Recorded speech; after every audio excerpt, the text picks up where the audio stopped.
Jesus, from Genesis to Revelation. In Genesis, he's the creator God. In Exodus, he is the Redeemer. In Leviticus, he is your sanctification. In Numbers, he is your guide. In Deuteronomy, he is your teacher. In Joshua, he is the mighty conqueror.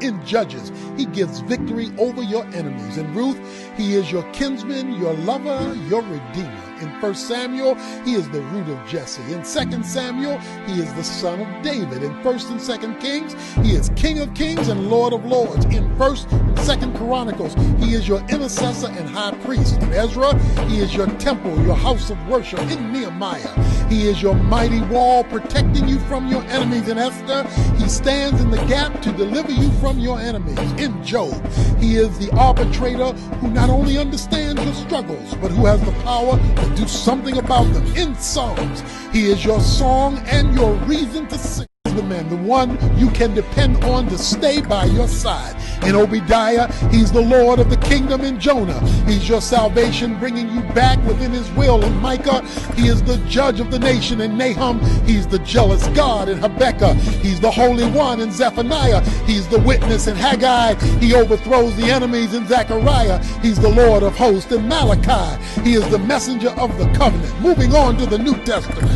In Matthew, he's the King of the Jews. In Mark, he's the servant. In Luke, he's the Son of Man, feeling what you feel. In John, he's the Son of God. In Acts, he's the Savior of the world. In Romans, he's the righteousness of God. In 1 Corinthians, he's the Rock of Israel. In 2 Corinthians, he's the triumphant one giving victory. In Galatians, he's your liberty. He sets you free. In Ephesians, he's the head of the church. In Philippians, he is your peace. In Colossians, he is your completeness. In 1 Thessalonians, he is your hope. In 2 Thessalonians, he is Proverbs, he's your wisdom, helping you to make sense of life and live it successfully. In Ecclesiastes, he is your purpose, delivering you from vanity.